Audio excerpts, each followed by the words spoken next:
حضرت خواجہ غلام فرید کریجہ رحمۃ اللہ علیہ 26 نومبر 1845 بروز منگل کو بہاولپور کے قصبہ چاچڑا شریف میں پیدا ہوئے۔ آپ رحمۃ اللہ علیہ کے خاندان کا شجرہ نسب حضرت عمر فاروق رضی اللہ تعالی عنہ سے جا ملتا ہے۔ آپ رحمۃ اللہ علیہ کے خاندان میں ایک شخص جس کا نام شیخ قوربن حضرت شیخ پریا تھا، اس لیے کور کی وجہ سے لفظ کوریجہ بن گیا۔ آپ کا تاریخی نام خورشید عالم رکھا گیا۔ آپ کے والد کا نام حضرت خواجہ خدا بخش عرف محبوب الہی تھا۔ آپ رحمۃ اللہ علیہ 4 برس کے ہوئے تو آپ کی والدہ محترمہ کا انتقال ہو گیا، اور جب آپ کی عمر 8 برس ہوئی تو آپ کے والد کا بھی انتقال ہو گیا۔ آپ رحمۃ اللہ علیہ نے قرآن کی تعلیم میاں صدر الدین اور میاں محمد بخش سے حاصل کی۔ آپ نے فارسی کی تعلیم میاں حافظ خواجہ جی اور میاں احمد یار خواجہ سے حاصل کی۔ حضرت خواجہ غلام فرید رحمۃ اللہ علیہ کے بزرگوں کے ایک مرید مٹھن خان جتوئی تھے، جس کے نام سے قصبہ مٹھن کوٹ آباد ہوا۔ جب مٹھن کوٹ کے قابض پنجاب کے سکھ حاکم مسلمانوں کو تنگ کرنے لگے تو آپ کے والد حضرت خواجہ خدا بخش اپنے خاندان کے ساتھ مٹھن کوٹ سے چاچڑا شریف ریاست بہاولپور منتقل ہو گئے۔ جب آپ رحمۃ اللہ علیہ نواب آف بہاولپور، جس کا نام نواب فتح محمد جو کہ آپ کے والد کے مرید خاص بھی تھے، کے پاس رہائش پذیر ہوئے تو وہاں پر بھی اساتذہ کرام موجود رہتے تھے جو آپ کو تعلیم دیتے تھے۔ آپ رحمۃ اللہ علیہ شاہی محل میں تقریباً 4 سال رہے۔ جب آپ رحمۃ اللہ علیہ 13 برس کے ہوئے تو آپ نے اپنے بڑے بھائی حضرت فخر جہاں سے بیعت کی۔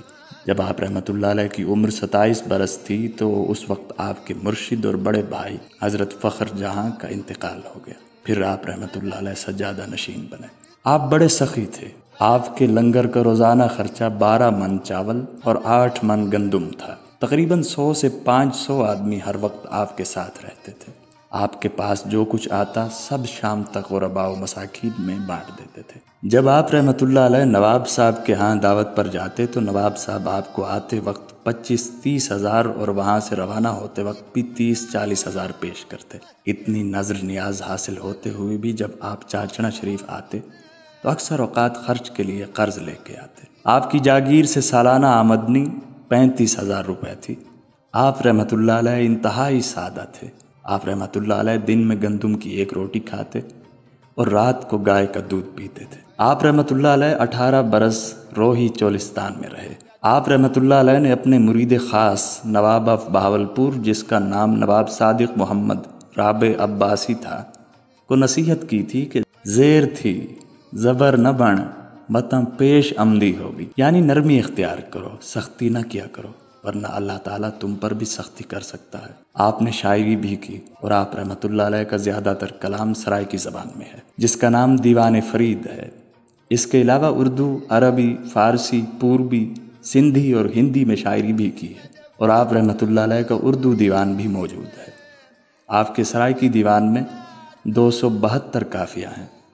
حضرت خواجہ غلام فرید رحمۃ اللہ علیہ نے وصال کے وقت 3 حسرتوں کا اظہار کیا تھا۔ نمبر 1، کاش کوئی مجھ سے کہتا فرید مجھے راستہ بتاؤ۔ نمبر 2، کاش کوئی مجھ سے یکمشت 1 لاکھ روپے طلب کرتا۔ نمبر 3، کاش کوئی مجھ سے کہتا فرید مجھے پانی پلا دو۔ وفات کے وقت کلمہ شہادت سے قبل حضرت خواجہ غلام فرید رحمۃ اللہ علیہ نے کافی کا یہ بند پڑھا: آیا وقت فرید چلن دا، گزریا ویلا کھلن ہسن دا، اوکھا پیندا یار ملن دا، جان لباتے آندھی ہے۔ آپ کا وصال چاچڑا شریف میں 24 جولائی 1901 بروز بدھ ہوا۔ اس وقت آپ کی عمر 56 برس تھی۔ آپ رحمۃ اللہ علیہ کا ایک بیٹا حضرت خواجہ محمد بخش عرف نازک کریم اور ایک بیٹی تھی۔ آپ کا مزار مٹھن کوٹ ضلع راجن پور میں ہے۔